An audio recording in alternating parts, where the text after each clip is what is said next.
Okay, morning everyone, and welcome to Ian's RC Exploits. Unfortunately, in the UK this weekend we've been hit by Storm Dara.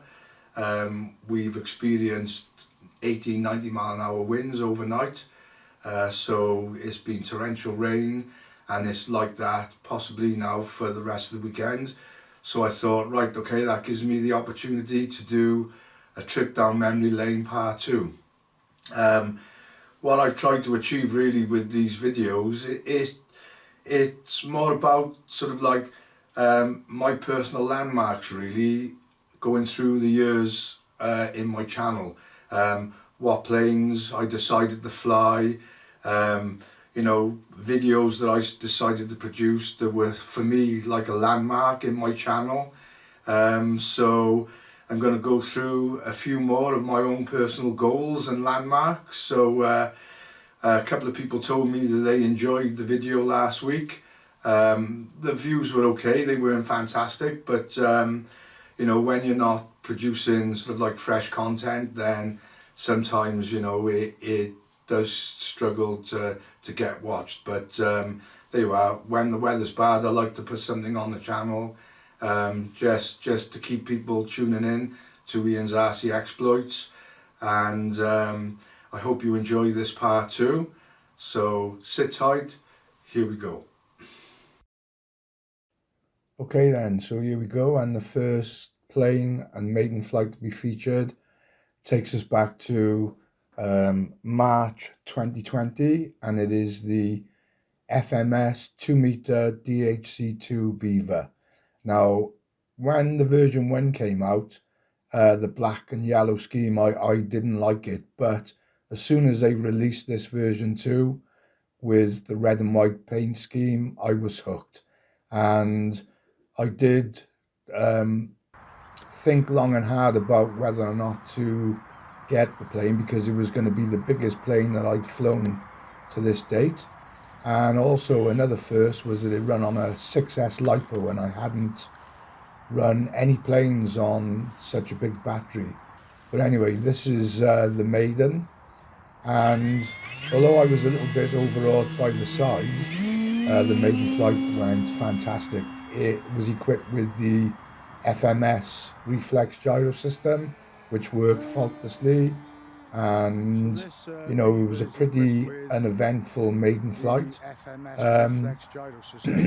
Really nice, floaty, big, scale looking model plane. Flies really like a very big trainer, and I flew it not so long ago and wasn't overawed by the size at all. And what a fantastic plane to fly, the FMS DHC2 Beaver version 2.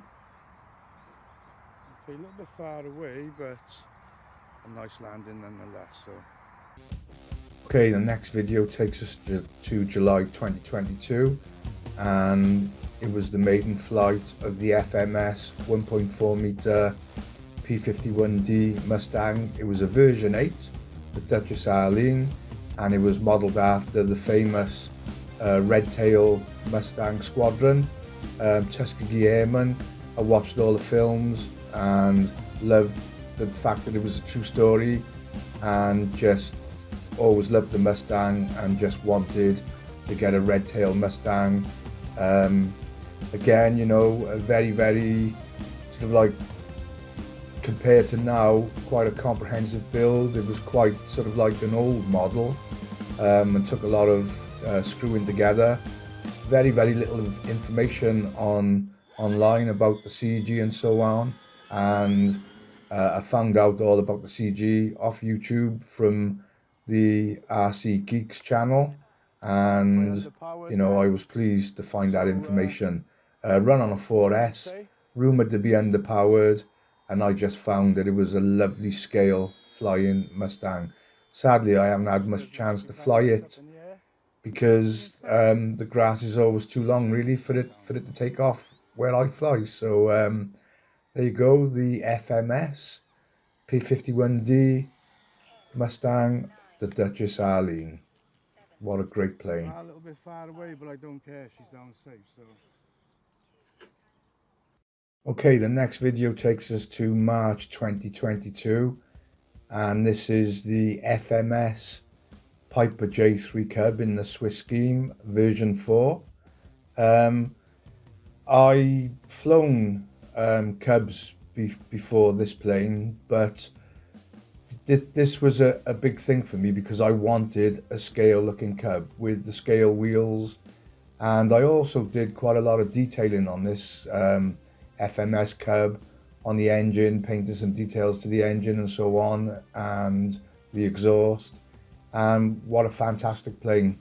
Came with the reflex gyro system again, and this is just a little snippet of the maiden flight, which was a fantastic maiden flight. A couple of flights after this, one of the little wheels fell off and I had to abort a landing into the long grass that you see where I stand behind me. But yeah, it is, if I'm talking about like landmarks or personal goals, then for me, you know, a scale Cub was always going to be there. And you know, this is a 1.4 meter wingspan, so it's actually a lot bigger than what it looks on video, but a fantastic scale model with the glazed cockpit. Sadly, the pilot's in the wrong position, but a fantastic model nonetheless. Okay then, so my last two choices for this a trip down memory lane part 2 was the build series I did for the T-Rex 500X. This was a first for me, and I felt a massive personal achievement to successfully do a build series, because when you do something like this, then obviously you've got to make sure that the knowledge you're passing on is, as far as you're concerned, correct, because if it's not, you're going to find out about it. And this build series did well, had good views for my channel, and all in all the comments were very, very positive. So you know, it was for me a great achievement for the channel. And then obviously then to go on then and do a successful maiden flight after showing the helicopter being built, going out, doing the maiden flight. It went okay. It wasn't perfect. There was a few problems with the heli. I think the belt tension was just a little bit too tight, and the main blades needed to be a little bit tighter, so the helicopter was just getting a little bit of a vibration, like a resonance. But obviously on the second flight then those things were sorted out. But really, really enjoyable. And as I've already said, you know, a first really for my channel, because I'd never done any sort of like build videos, building the helicopter and putting it out on the channel for people to see, explaining to people, you know, what I felt was the best way to do certain aspects of assembling a helicopter. And you know, it was very, very enjoyable and quite successful really, because I've got the playlist on the channel and the videos in the playlist still get watched, and lots of comments, lots of really, really positive comments as well. So very, very pleasing to achieve something like this. And you know, it did my channel the world of good, I've got to be honest. So I hope you've enjoyed this trip down memory lane part 2, some of my personal goals and achievements, and I'll see you next time. Bye.